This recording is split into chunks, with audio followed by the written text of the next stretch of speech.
Hey there, welcome back to Total Geek Live, Baltimore Presents. I am Baltimore, and today I am bringing you Fall of Mutants. This is the 1988 crossover series, which basically took 3 issues of New Mutants, 3 issues of X-Factor, 3 issues of Uncanny X-Men, and kind of crossovered in this thematic crossover more so.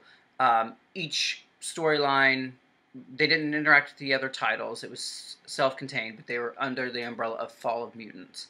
It was really fascinating, really kind of great combination of the ongoing storylines and kind of head to each of them, and then kind of moving for the ramifications further on. It was a really great crossover.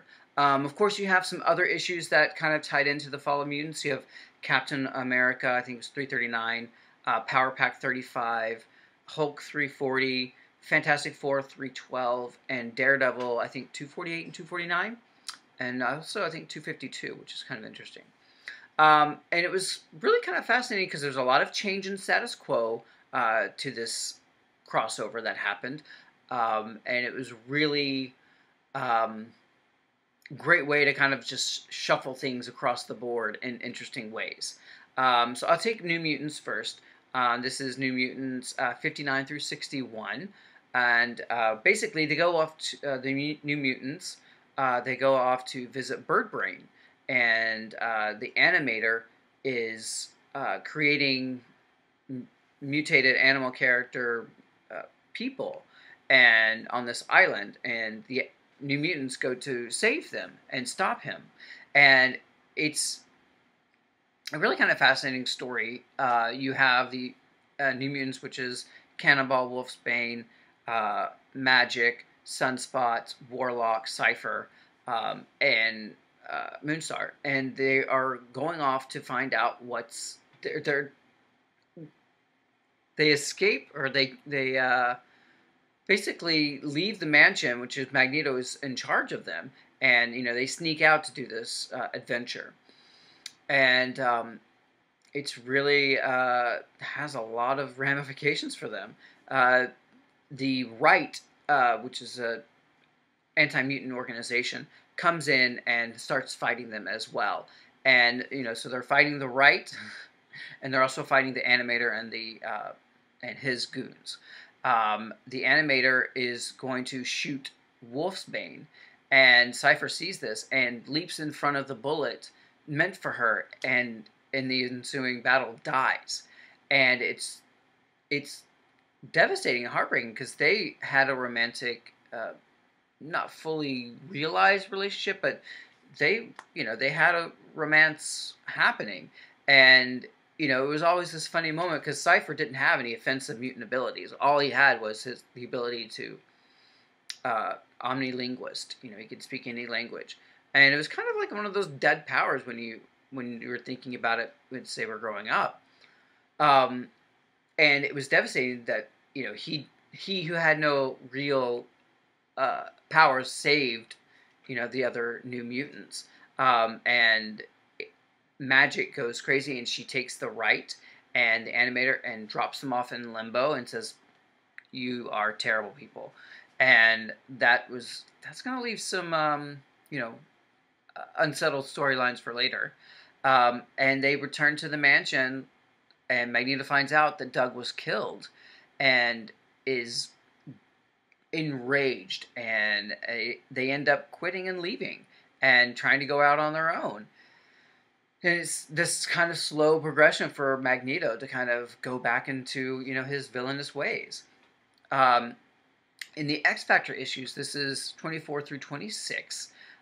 Basically, this is they are fighting Apocalypse and the 4 Horsemen of the Apocalypse, which includes Death, who is Archangel. Angel, yeah. He turns into the Horseman of Death.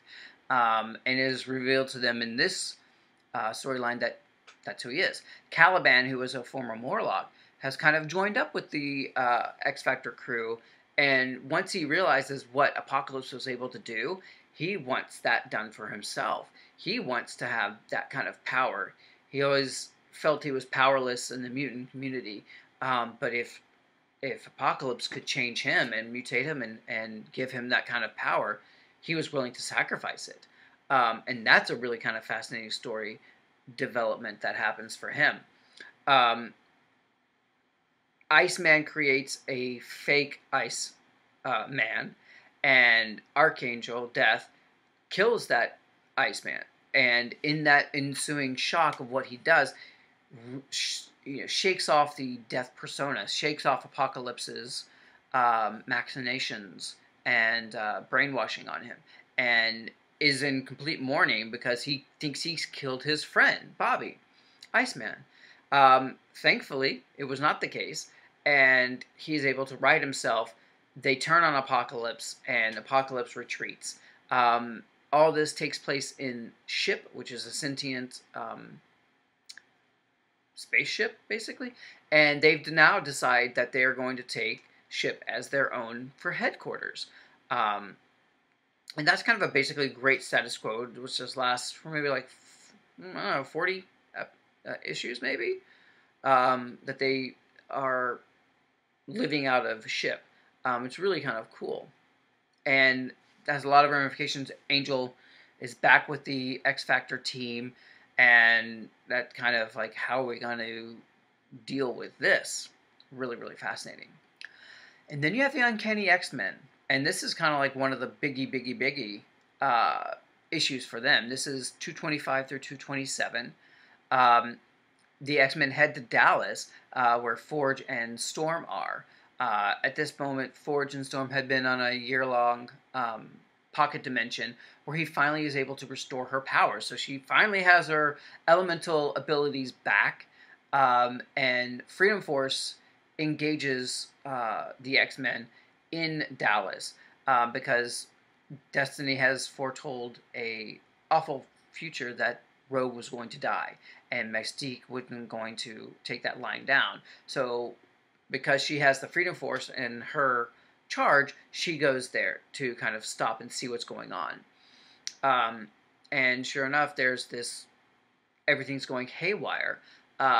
When it turns out is, back when Forge was in Vietnam, he was fighting this terrible, terrible, malevolent entity called the Adversary. And in order to stop him, he had to sacrifice 9 of his men in a spell, a ritual spell, to prevent Adversary from entering this world. Well, that spell had kind of worn off, and in order to seal him off again, he was going to have to find 9 more souls to sacrifice. And the X-Men, being the X-Men, decide they will sacrifice themselves. That's Storm, that's Wolverine, that's Havoc, Dazzler, Colossus, who come back from England at this point to help out. Longshot, Rogue, and I think that's everybody. Yeah, so all of them have teamed up together. They are the 8 who will sacrifice themselves to stop the Adversary. But they need 1 more soul, and that happens to be Madeline Pryor, the estranged wife of Cyclops, who've been teaming up with the X-Men for a little while. And so the 9 of them decide that they are going to sacrifice themselves to save the world, to stop Adversary. And this is all being filmed live in Dallas. And so the whole world sees the X-Men die, sacrifice themselves. And that's it. The world thinks the X-Men are dead. And then Roma steps in. Roma is a universal guardian. And she decides that the X-Men are not done yet. So she revives them. She brings them back to life, and she sends them off. You know, she says, you can go back to your life as you are, or what? And Storm decides that they are going to use the X-Men as a warning.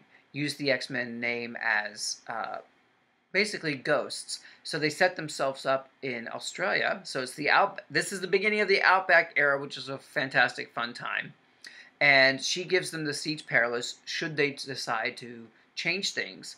The Siege Perilous will judge them and give them a new life.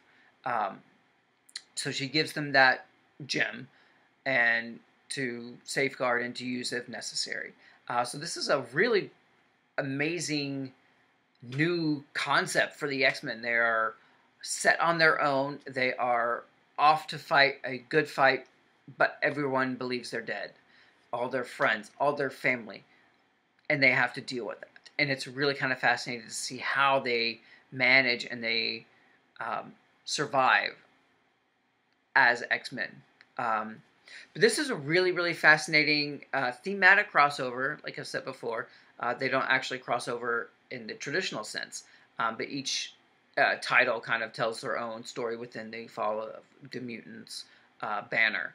It's really, really great, really, really fascinating story that has a lot of ramifications. Definitely urge you to pick it up. It's really, really great. But let me know what your favorite title was for this. Was it X Factor? Did you really enjoy the Uncanny? Were you shocked with Cypher's death? How did that affect you? Let me know down below. Like, subscribe, and share. Comment. Let me know all the things. And I will be back with more comic goodness for you soon. And as always, it's all geek to us. See you soon.